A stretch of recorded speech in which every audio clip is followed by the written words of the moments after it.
Viewers, welcome back in our program. And doctor ਸਾਹਿਬ ਸਾਡੀ ਅਗਲੀ email Modesto California ਤੋਂ ਸਿਫਤ ਸਰਨਜੀਤ ਦੀ ਹੈ। ਇਹ ਲਿਖਦੇ ਹਨ, ਡਾਕਟਰ ਸਾਹਿਬ ਮੈਂ ਤੁਹਾਡੇ ਸਾਰੇ ਸ਼ੋਅ YouTube ਰਾਹੀਂ ਵੇਖਦਾ ਹਾਂ। ਇਹ ਤੁਹਾਡੇ ਵੱਲੋਂ ਸਮੇਂ ਦੀ ਲੋੜ ਮੁਤਾਬਕ ਬਹੁਤ ਹੀ ਵਧੀਆ ਉਪਰਾਲਾ ਹੈ। ਮੇਰੇ ਖੁਦ ਦੇ ਕੇਸ ਕੱਟੇ ਹੋਏ ਹਨ, ਪਰ ਮੇਰਾ ਇੱਕ ਐਕਸਪੀਰੀਅੰਸ ਜਿਹੜਾ ਕਿ ਤੁਸੀਂ ਵੀ ਬਹੁਤ ਵਾਰ ਆਮ ਸੁਣਿਆ ਹੋਵੇਗਾ ਕਿ ਦਿਲ ਤੇ ਨੀਅਤ ਸਾਫ਼ ਹੋਣੀ ਚਾਹੀਦੀ ਹੈ। ਕੇਸ ਰੱਖਣੇ ਜ਼ਰੂਰੀ ਨਹੀਂ ਹਨ। ਹਿੰਦੂ ਜਾਂ ਹੋਰ ਧਰਮਾਂ ਨੂੰ ਮੰਨਣ ਵਾਲੇ ਸਾਨੂੰ ਇਹ ਗੱਲ ਕਹਿਣ ਤਾਂ ਉਹਨਾਂ ਦੇ ਕਹਿਣ ਦਾ ਮਤਲਬ ਸਾਫ਼ ਹੋ ਜਾਂਦਾ ਹੈ, ਪਰ ਇਹ ਆਪਣੇ ਲੋਕ ਕਿਉਂ ਕਰਦੇ ਨੇ ਹਾਲੇ ਤੱਕ ਸਮਝ ਨਹੀਂ ਆਈ। ਕਿਰਪਾ ਕਰਕੇ ਇਸ ਵਿਸ਼ੇ ਤੇ ਤੁਸੀਂ ਆਪਣੇ ਵਿਚਾਰ ਜ਼ਰੂਰ ਦੱਸਿਓ। ਸਾਰੀ ਟੀਮ ਨੂੰ ਬਹੁਤ-ਬਹੁਤ ਪਿਆਰ। ਹਾਂ ਡਾਕਟਰ ਸਾਹਿਬ, ਸਭ ਤੋਂ ਪਹਿਲਾਂ ਤਾਂ ਵੀਰ ਸਿਫਤ ਸਰਨ ਜੀ ਦਾ ਬਹੁਤ ਸੋਹਣਾ ਨਾਂ ਹੈ, ਜਾਂ ਉਹਨਾਂ ਨੇ ਆਪਣੀ ਈਮੇਲ ਆਈਡੀ ਇਹ ਰੱਖੀ ਹੈ, ਨਾਂ ਤਾਂ ਸਿੰਘ ਹੋਏਗਾ ਜੀ ਜੀ। ਬਹੁਤ ਬਹੁਤ ਧੰਨਵਾਦ ਕਿ ਉਹਨਾਂ ਨੇ ਸਾਨੂੰ ਲਿਖਿਆ। ਔਰ ਇਸ ਕਿਸਮ ਦੇ ਇਮਾਨਦਾਰ ਬੱਚੇ ਚੰਗੇ ਲੱਗਦੇ ਨੇ ਮੈਨੂੰ ਜੀ, ਕਿਉਂਕਿ ਉਹਨਾਂ ਨੇ ਕੋਈ ਇਹ ਲੁਕੋ ਨਹੀਂ ਰੱਖਿਆ। ਉਹਨਾਂ ਨੇ ਕਿਹਾ ਕਿ ਜੀ ਮੈਂ ਆਪਣੇ ਕੇਸ ਕਤਲ ਕੀਤੇ ਹੋਏ ਨੇ ਜੀ ਜੀ, ਪਰ ਉਹਨਾਂ ਨੂੰ ਇਹ ਗੱਲ ਤਕਲੀਫ ਦਿੰਦੀ ਹੈ ਜਦੋਂ ਕੋਈ ਇਸ ਗੱਲ ਦੀ ਜਸਟੀਫਿਕੇਸ਼ਨ ਕਰਦਾ ਹੈ ਜੀ, ਇਹ ਕਹਿ ਕੇ ਕਿ ਜੀ ਦਿਲ ਸਾਫ਼ ਹੋਣਾ ਚਾਹੀਦਾ ਹੈ, ਨੀਅਤ ਸਾਫ਼ ਹੋਣੀ ਚਾਹੀਦੀ ਹੈ, ਇਹਦੇ 'ਚ ਕੀ ਰੱਖਿਆ ਜੀ ਜੀ। ਸੋ ਇਸ ਤੋਂ ਜ਼ਾਹਰ ਹੈ ਕਿ ਵੀ ਇਹ ਅੰਦਰੋਂ ਬਾਹਰੋਂ ਸਿੱਖ ਨੇ, ਪੂਰੀ ਤਰ੍ਹਾਂ ਇਹ ਮਹਿਸੂਸ ਕਰਦੇ ਨੇ ਕਿ ਕੇਸ ਜਿਹੜੇ ਨੇ ਇਹ ਮੁੱਢਲੀ ਸਾਡੀ ਸਿੱਖੀ ਦੀ ਪਛਾਣ ਹੀ ਨਹੀਂ, ਗੁਰੂ ਦੇ ਹੁਕਮ ਦੇ ਥੱਲੇ ਸਾਡੇ ਸਿੱਖ ਹੋਣ ਦੀ ਨਿਸ਼ਾਨੀ ਹੈ। ਇਹਦਾ ਇਹ ਮਤਲਬ ਵੀ ਨਹੀਂ ਹੈ ਕਿ ਅਸੀਂ ਉਹਨਾਂ ਦੇ ਨਾਲ ਜਿਹੜੇ ਜਿਨ੍ਹਾਂ ਨੇ ਕੇਸ ਨਹੀਂ ਰੱਖੇ ਕੋਈ ਨਫ਼ਰਤ ਦੀ ਗੱਲ ਕਰੀਏ, ਪਰ ਸਿਧਾਂਤ ਨੂੰ ਤੁਸੀਂ ਡਿਲਿਊਟ ਨਹੀਂ ਕਰ ਸਕਦੇ। ਔਰ ਇਹਦੇ ਬਾਰੇ ਅਸੀਂ ਸਮਝਦੇ ਹਾਂ ਕਿ ਬੇਸ਼ੱਕ ਜਦੋਂ ਗੱਲ ਪੰਜਾਂ ਕਕਾਰਾਂ ਦੀ ਹੁੰਦੀ ਹੈ, ਪੰਜਾਂ 'ਚ ਜਿਹੜੇ ਚਾਰ ਕਕਾਰ ਨੇ ਉਹ ਉਹਨਾਂ ਦਾ ਆਧਾਰ ਵੀ ਕੇਸ ਨੇ ਜੀ। ਔਰ ਭਾਈ ਨੰਦ ਲਾਲ ਜੀ ਜਿਨ੍ਹਾਂ ਦਾ ਰਹਿਤਨਾਮਾ ਜਿਹੜਾ ਸਾਡੇ ਉਸ ਵਡਮੁੱਲੇ ਖਜ਼ਾਨੇ ਦਾ ਹਿੱਸਾ ਹੈ, ਜਿਹੜੇ ਅੱਡ ਅੱਡ ਰਹਿਤਨਾਮੇ ਨੇ ਜੀ, ਔਰ ਉਹਨਾਂ ਦੇ ਰਹਿਤਨਾਮੇ 'ਚ ਲਿਖਿਆ ਮਿਲਦਾ ਹੈ ਫਾਰਸੀ ਦੇ ਵਿੱਚ। ਅਕਸਰ ਅਸੀਂ ਆਪਣੇ ਪ੍ਰੋਗਰਾਮ 'ਚ ਉਹਨਾਂ ਦੀਆਂ ਗਜ਼ਲਾਂ ਦਾ ਔਰ ਰੁਬਾਈਆਂ ਦਾ ਜ਼ਿਕਰ ਕਰਦੇ ਹਾਂ ਜੀ ਕਿ ਨਿਸ਼ਾਨੇ ਸਿੱਖੀ ਈ ਪੰਜ ਹਰਫ ਕਾਫ, ਹਰਗਿਜ਼ ਨਾ ਬਾਸ਼ਦ ਦੀ ਪੰਜ ਮੁਆਫ। ਨਿਸ਼ਾਨੇ ਸਿੱਖੀ ਈ ਪੰਜ ਹਰਫ ਕਾਫ, ਹਰਗਿਜ਼ ਨਾ ਬਾਸ਼ਦ ਦੀ ਪੰਜ ਮੁਆਫ। ਕੜਾ ਕਾਰਦ ਕਰਦ ਕੱਛ ਕੰਗਾ ਬਿਦਾਂ, ਬਿਨਾ ਕੇਸ ਹੀ ਚਸਤ ਜ਼ੁਮਲਾ ਨਿਸ਼ਾਨ। ਹੁਣ ਕਾਫ ਦੇ ਨਾਲ, ਕਿਉਂਕਿ ਅਸੀਂ ਜਦੋਂ ਕੱਕਾ ਕਹਿੰਦੇ ਹਾਂ ਅਰਬੀ ਜਾਂ ਫਾਰਸੀ ਦੇ ਵਿੱਚ ਜਾਂ ਉਰਦੂ ਦੇ ਵਿੱਚ ਕਾਫ ਨਾਲ ਹੀ ਜਿਹੜੇ ਪੰਜੋ ਕਕਾਰ ਲਿਖੇ ਜਾਂਦੇ ਨੇ ਵਰਡ, ਸੋ ਉਹ ਇਹ ਕਹਿੰਦੇ ਨੇ ਕਿ ਜਿਹੜੇ ਸਿੱਖੀ ਦੇ ਪੰਜ ਨਿਸ਼ਾਨ ਨੇ, ਨਿਸ਼ਾਨੇ ਸਿੱਖੀ ਈ ਪੰਜ ਹਰਫ ਕਾਫ, ਕਾਫ ਨਾਲ ਸ਼ੁਰੂ ਹੋਣ ਵਾਲੇ ਪੰਜ ਸ਼ਬਦ ਨੇ। ਹਰਗਿਜ਼ ਨਾ ਬਾਸ਼ਦ ਦੀ ਪੰਜ ਮੁਆਫ, ਕਦੇ ਵੀ ਕਿਸੇ ਨੂੰ ਇਹਨਾਂ ਪੰਜਾਂ ਤੋਂ ਬਿਨਾਂ ਸਿੱਖ ਨਹੀਂ ਕਿਹਾ ਜਾ ਸਕਦਾ, ਇਹਨਾਂ ਦੀ ਕੋਈ ਮੁਆਫੀ ਨਹੀਂ ਹੈ। ਇਹ ਮਤਲਬ ਹੈ ਕਿ ਇਹ ਪੰਜ ਮੈਂਡੇਟਰੀ ਨੇ, ਜ਼ਰੂਰੀ ਨੇ।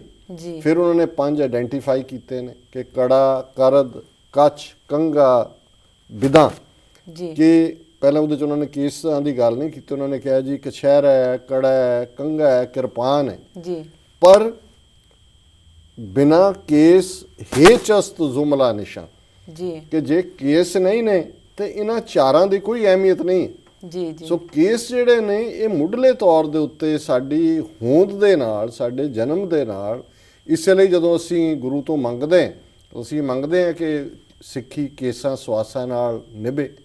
ਜਦੋਂ ਅਸੀਂ ਬੀਤੇ ਦੇ ਆਪਣੇ ਔਰ ਵਰਤਮਾਨ ਦੇ ਸ਼ਹੀਦਾਂ ਨੂੰ ਯਾਦ ਕਰਦੇ ਹਾਂ ਜਿਨ੍ਹਾਂ ਦੇ ਕੋਈ ਨਾਂ ਨਹੀਂ ਨੇ, ਪਰ ਇਹ ਕਨਸੈਪਟ ਹੈ ਕਿ ਜਿਨ੍ਹਾਂ ਸਿੱਖੀ ਕੇਸਾਂ ਸਵਾਸਾਂ ਨਾਲ ਨਿਭਾਈ, ਤਿਨਾਂ ਦੀ ਕਮਾਈ ਦਾ ਧਿਆਨ ਕਰਕੇ ਖਾਲਸਾ ਜੀ ਬੋਲੋ ਜੀ ਵਾਹਿਗੁਰੂ। ਹੁਣ ਕੇਸਾਂ ਦੇ ਨਾਲ ਸਵਾਸ ਜੁੜੇ ਹੋਏ ਨੇ ਕਿ ਜਦੋਂ ਤੱਕ ਸਾਡਾ ਸਾਹ ਹੈ, ਕੇਸ ਸਾਡੇ ਵਜੂਦ ਦਾ ਹਿੱਸਾ ਨੇ। ਸੋ ਮੈਂ ਸਮਝਦਾ ਹਾਂ ਵੀ ਇਹ ਜਿਹੜੀ ਇਸ ਕਿਸਮ ਦੀ ਕੋਈ ਦਲੀਲ ਹੈ ਵੀ ਕਿਹੜਾ ਕਿਸੇ ਨੇ ਕੋਈ ਰਡਾਰ ਸਕਰੀਨ ਲਾਈ ਹੋਈ ਹੈ ਜਾਂ ਕੋਈ ਇਸ ਕਿਸਮ ਦੀ ਕੋਈ ਮਸ਼ੀਨ ਬਣ ਗਈ ਹੈ ਵੀ ਜਿਹਨੇ ਕਿਸੇ ਦੇ ਅੰਦਰ ਦੇਖਣਾ ਜੀ ਉਹਦਾ ਅੰਦਰ ਸਾਫ਼ ਹੈ, ਤੇ ਕੌਣ ਡਿਸਾਈਡ ਕਰਦਾ ਹੈ ਵੀ ਸਾਫ਼ ਹੈ ਕਿ ਨਹੀਂ ਹੈ? ਅਲਟੀਮੇਟਲੀ ਜੱਜ ਤਾਂ ਗੁਰੂ ਹੈ ਨਾ, ਅਕਾਲ ਪੁਰਖ ਹੈ, ਗੁਰੂ ਹੈ। ਤੇ ਜਿਹੜਾ ਗੁਰੂ ਜੱਜ ਹੈ ਜਿਹਨੇ ਦੇਖਣਾ ਹੈ ਵੀ ਤੁਹਾਡੇ ਅੰਦਰ, ਤੁਹਾਡੇ ਕਥਨੀ ਔਰ ਕਰਨੀ ਦੇ ਵਿੱਚ ਕਿੰਨੀ ਇਕਸਾਰਤਾ ਹੈ, ਉਹ ਗੁਰੂ ਤਾਂ ਹੁਕਮ ਕਰਦੇ ਕਿ ਭਾਈ ਖੰਡੇ ਬਾਟੇ ਦੀ ਪੌਲ ਲੈਣੀ ਹੈ, ਸਿੱਖ ਮੇਰਾ ਉਹੀ ਹੈ ਜਿਹੜਾ ਸਾਬਤ ਸੂਰਤ ਹੈ।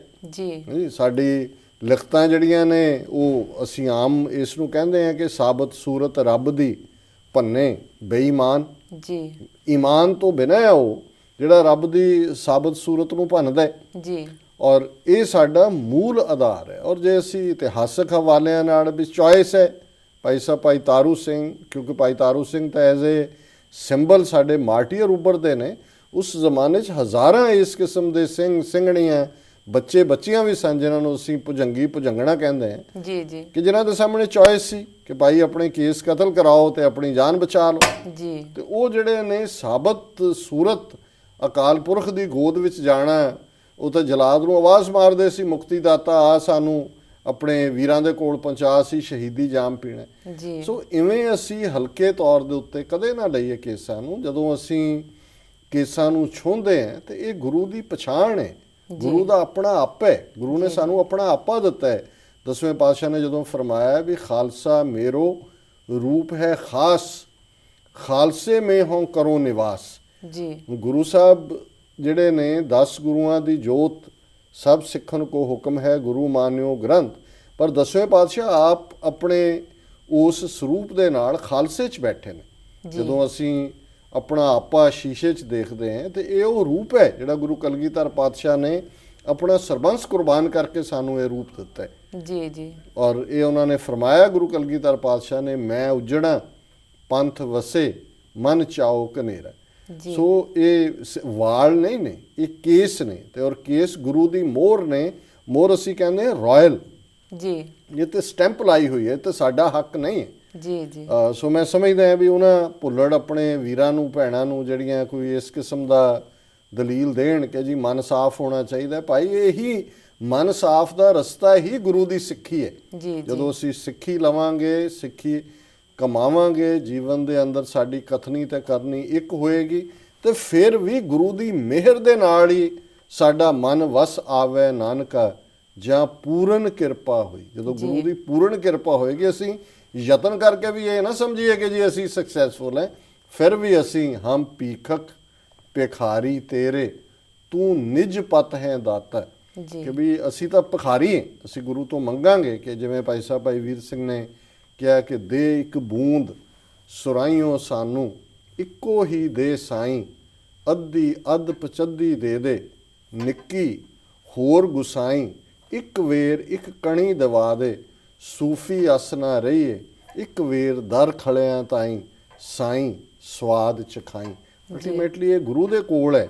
ਸੋ ਇਹ ਤਾਂ ਅਸੀਂ ਗੁਰੂ ਦੇ ਸਾਹਮਣੇ ਭੀਖਕ ਬਣ ਕੇ ਖਲੋਂਦੇ ਉਸ ਰੂਪ ਨੂੰ ਜਿਹੜਾ ਗੁਰੂ ਨੂੰ ਪਿਆਰਾ ਲੱਗਦਾ ਹੈ ਔਰ ਜਿਹਦੇ 'ਚ ਗੁਰੂ ਨੇ ਆਪਣਾ ਆਪ ਰੱਖਿਆ। ਸੋ ਮੈਂ ਸਮਝਦਾ ਹਾਂ ਵੀ ਵੀਰ ਜੀ ਨੇ ਇੱਕ ਇੰਪੋਰਟੈਂਟ ਇਸ਼ੂ ਸਾਹਮਣੇ ਲਿਆਂਦਾ ਜੀ, ਔਰ ਇਹਨਾਂ ਦਾ ਬਹੁਤ ਬਹੁਤ ਧੰਨਵਾਦ ਸਿਫਤ ਸਰਨ ਜੀ ਦਾ। ਜੀ ਜੀ ਚੰਗਾ ਹੋਵੇ ਕਿ ਇਹ ਆਪਣਾ ਜਿਹੜਾ ਸਿੰਘ ਨਾਂ ਹੈ ਉਹ ਲਿਖਿਆ ਕਰਨ। ਵੈਸੇ ਤਾਂ ਸਿਫਤ ਅਕਾਲ ਪੁਰਖ ਦੀ ਹੈ, ਸ਼ਰਨ ਵੀ ਨਿਰੰਕਾਰ ਦੀ ਹੋ ਸਕਦਾ ਹੈ, ਇਸ ਭਾਵ ਦਾ ਇਹਨਾਂ ਨੇ ਆਪਣੀ ਆਈਡੀ ਰੱਖੀ ਹੋਈ। ਪਰ ਬਹੁਤ ਬਹੁਤ ਮਿਹਰਬਾਨੀ ਜੀ ਡਾਕਟਰ ਸਾਹਿਬ, ਤੁਹਾਡਾ ਬਹੁਤ ਬਹੁਤ ਧੰਨਵਾਦ। ਤੁਸੀਂ ਆਪਣੇ ਵਿਚਾਰ ਸਾਡੇ ਦਰਸ਼ਕਾਂ ਨਾਲ ਸਾਂਝੇ ਕੀਤੇ ਨੇ।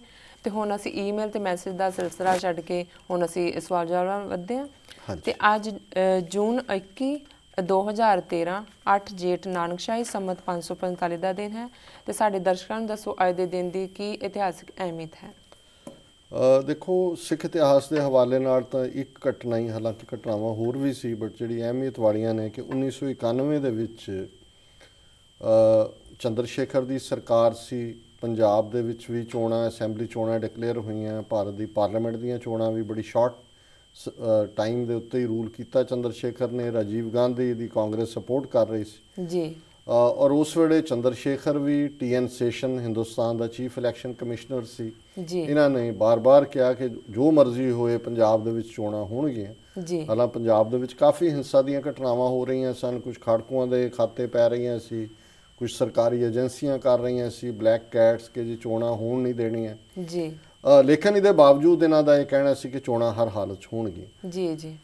ਜਿਉਂ ਹੀ ਪਾਰਲੀਮੈਂਟ ਦੀਆਂ ਚੋਣਾਂ ਹੋਈਆਂ, ਉਸ ਤੋਂ ਪਾਰਲੀਮੈਂਟ ਦੀ ਚੋਣਾਂ ਤੋਂ ਬਾਅਦ ਪੰਜਾਬ ਅਸੈਂਬਲੀ ਦੀਆਂ ਹੋਣੀਆਂ ਸੀ 22 ਜੂਨ ਨੂੰ। ਜੀ।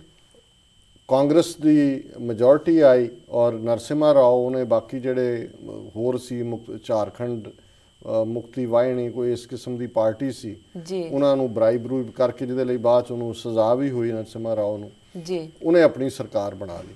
ਹੁਣ ਕਿਉਂਕਿ ਉਹਨਾਂ 1991 ਦੀਆਂ ਅਸੈਂਬਲੀ ਚੋਣਾਂ ਦਾ ਪੰਜਾਬ ਦੇ ਵਿੱਚ ਕਾਂਗਰਸ ਨੇ ਜਿਹੜਾ ਬਾਈਕਾਟ ਕੀਤਾ ਹੋਇਆ ਸੀ ਔਰ ਜੋ ਮਾਹੌਲ ਸੀ ਉਹਦੇ 'ਚ ਕੋਈ ਕਾਰਨ ਨਹੀਂ ਸੀ ਕਿ ਖਾੜਕੂ ਧਿਰਾਂ ਜਾਂ ਸਰ ਸਿਮਰਨਜੀਤ ਸਿੰਘ ਮਾਨ ਦੀ ਪਾਰਟੀ ਵੀ ਫੀਲਡ ਦੇ ਵਿੱਚ ਸੀ। ਇਹ ਖਾੜਕੂ ਧਿਰੇ ਸੀ ਸਾਰੀ ਵੀ ਇਹਨਾਂ ਦੀ ਮੈਜੋਰਿਟੀ ਬਣਦੀ। ਪਰ ਐਨ ਚੋਣਾਂ ਤੋਂ ਕੁਝ ਘੰਟੇ ਪਹਿਲਾਂ ਚੰਦਰ ਸ਼ੇਖਰ ਤਾਂ ਕਹਿੰਦਾ ਸੀ ਚੋਣਾਂ ਕਰਵਾਉਣੀਆਂ ਨੇ, ਨਰਸਿਮਹਾ ਰਾਓ ਦੇ ਕਹਿਣ ਤੇ TN ਸ਼ੇਸ਼ਨ ਜਿਹਨੂੰ ਬੜਾ ਬੰਦਾ ਪ੍ਰੋਜੈਕਟ ਕੀਤਾ ਜਾਂਦਾ ਹੈ ਜੀ ਵੀ man of principles and this that, ਪਰ ਇਹ ਅਲਟੀਮੇਟਲੀ ਸਭ ਹਿੰਦੂਤਵੀ ਨੇ। ਉਹਨਾਂ ਨੇ ਕੁਝ ਘੰਟੇ ਪਹਿਲਾਂ ਜਿਹੜੀ ਹੈ ਉਹ ਚੋਣਾਂ ਮੁਲਤਵੀ ਕਰਤੀਆਂ ਪੰਜਾਬ 'ਚ। ਨਤੀਜੇ ਦੇ ਤੌਰ ਤੇ ਉਸ ਤੋਂ ਬਾਅਦ 1992 'ਚ ਜਦੋਂ ਹੋਈਆਂ ਕਾਂਗਰਸ ਪਾਰਟਿਸਿਪੇਟ ਕਰ ਰਹੀ ਸੀ, ਸਾਡੀਆਂ ਧਿਰਾਂ ਬਾਈਕਾਟ ਵਾਲੀਆਂ ਸੀ। ਬੇਅੰਤ ਸਿੰਘ ਦੀ ਸਰਕਾਰ ਪੰਜਾਬ 'ਚ ਬਣਾਈ, ਬੇਅੰਤ ਸਿੰਘ KP ਗਿੱਲ ਨੇ, ਫਿਰ ਨਰਸਿਮਹਾ ਰਾਓ ਤੇ ਉਸ ਦੀ ਕੈਬਨਿਟ ਜਿਹਦੇ 'ਚ ਮਨਮੋਹਨ ਸਿੰਘ ਫਾਈਨੈਂਸ ਮਿਨਿਸਟਰ ਸੀ, ਜਿਹੜੇ ਇਹਨੂੰ ਬੜਾ ਭਲਾ ਬੰਦਾ ਕਹਿੰਦੇ ਨੇ, ਜਿਹੜੀ ਮੈਕਸਿਮਮ ਸਿੱਖਾਂ ਦੀ ਕਿਲਿੰਗ 92 ਤੋਂ 94 95 ਤੱਕ ਹੋਈ ਹੈ, ਇਹ ਜਿਹੜਾ ਉਸ ਕੈਬਨਿਟ ਦਾ ਹਿੱਸਾ ਸੀ। ਔਰ ਇਹੀ ਉਹ ਨਰਸਿਮਹਾ ਰਾਓ ਹੈ ਜਿਹੜਾ ਨਵੰਬਰ 84 ਦੇ ਵਿੱਚ ਹੋਮ ਮਿਨਿਸਟਰ ਸੀ ਹਿੰਦੁਸਤਾਨ ਦਾ, ਜਦੋਂ ਸਿੱਖਾਂ ਦੀ ਨਸਲਕੁਸ਼ੀ ਹੋਈ। ਸੋ ਇਹ ਘਟਨਾ ਜਿਹੜੀ ਹੈ ਪੰਜਾਬ ਦੇ ਸਿੱਖ ਇਤਿਹਾਸ ਦੇ ਹਵਾਲੇ ਨਾਲ ਵਰਲਡ ਹਿਸਟਰੀ 'ਚ 1788 'ਚ ਅਮਰੀਕਨ ਸੰਵਿਧਾਨ ਜਿਹੜਾ ਉਹ ਲਾਗੂ ਹੋਇਆ, ਕਿਉਂਕਿ ਨਿਊ ਹੈਂਪਸ਼ਾਇਰ ਜਿਹੜੀ 9ਵੀਂ ਸਟੇਟ ਸੀ ਉਹਨੇ ਰੈਟੀਫਾਈ ਕੀਤਾ। 1898 'ਚ ਗੁਆਮ ਜਿਹੜਾ ਕਿ ਇੱਕ ਛੋਟੀ ਜਿਹੀ ਟੈਰੀਟਰੀ ਹੈ ਅਮਰੀਕਾ ਦਾ ਹਿੱਸਾ ਬਣਿਆ। 1942 'ਚ ਪ੍ਰੈਜ਼ੀਡੈਂਟ ਰੂਜ਼ਵੈਲਟ ਤੇ ਪ੍ਰੀਮੀਅਰ ਵਿੰਸਟਨ ਚਰਚਲ ਇੰਗਲੈਂਡ ਦੇ ਉਹ ਵਾਸ਼ਿੰਗਟਨ DC 'ਚ ਆਏ।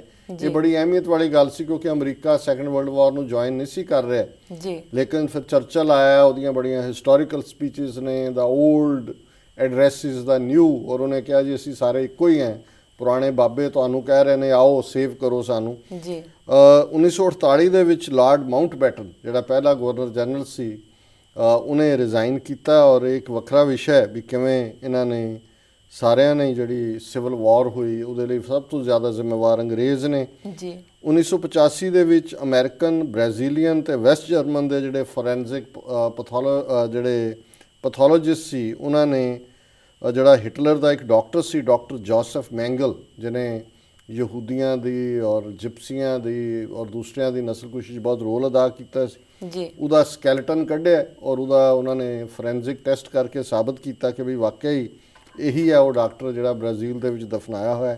ਇਵੇਂ ਹੀ ਅਸੀਂ ਵੀ ਜਿਹੜੇ ਮਰ ਵੀ ਗਏ ਇਹ ਸਿੱਖਾਂ ਦੀ ਨਸਲਕੁਸ਼ੀ ਕਰਨ ਵਾਲੇ, ਇਹਨਾਂ ਦੇ ਜਿਹੜੇ ਨਾ ਅੱਗੋਂ ਨਿਆਣਿਆਂ ਦੇ DNA ਵੀ ਟੈਸਟ ਕਰਾਂਗੇ ਵੀ ਇਹਨਾਂ ਦੇ ਕਿਹੜੇ ਖਾਨਦਾਨ 'ਚ ਇਸ ਕਿਸਮ ਦੇ ਜ਼ਾਬਰ ਸੀ, ਦਫਨਾਉਂਦੇ ਤਾਂ ਨਹੀਂ ਤੇ ਅਸੀਂ ਉਹਦੀ ਤਰ੍ਹਾਂ ਉਹਨਾਂ ਦਾ ਜਿਹੜਾ ਕੋਈ ਉਹਨੂੰ ਐਕਸਿਊਮ ਤਾਂ ਨਹੀਂ ਕਰ ਸਕਦੇ ਸਕੈਲਟਨ ਨੂੰ। 1999 ਦੇ ਵਿੱਚ ਅਮਰੀਕਨ ਸੁਪਰੀਮ ਕੋਰਟ ਨੇ ਇਹ ਫੈਸਲਾ ਦਿੱਤਾ ਹੈ ਕਿ ਅਮਰੀਕਾ ਦੇ ਝੰਡੇ ਨੂੰ ਵੀ ਸਾੜਿਆ ਜਾ ਸਕਦਾ ਐਜ਼ ਏ ਪ੍ਰੋਟੈਸਟ, ਉਹਨਾਂ ਦੇ ਉੱਤੇ ਕੋਈ ਕਾਰਵਾਈ ਨਹੀਂ ਹੋਏਗੀ।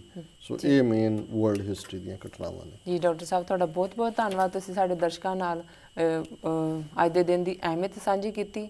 ਤੇ ਹੁਣ ਅਸੀਂ ਬ੍ਰੇਕ ਤੇ ਜਾਂਦੇ ਹਾਂ। ਵੀਅਰਸ ਸਾਡਾ ਪ੍ਰੋਗਰਾਮ ਤੁਸੀਂ ਇਸ ਤਰ੍ਹਾਂ ਹੀ ਦੇਖਦੇ ਰਹੋ, ਮਿਲਦੇ ਹਾਂ ਇੱਕ ਛੋਟੇ ਜਿਹੇ ਬ੍ਰੇਕ ਤੋਂ ਬਾਅਦ।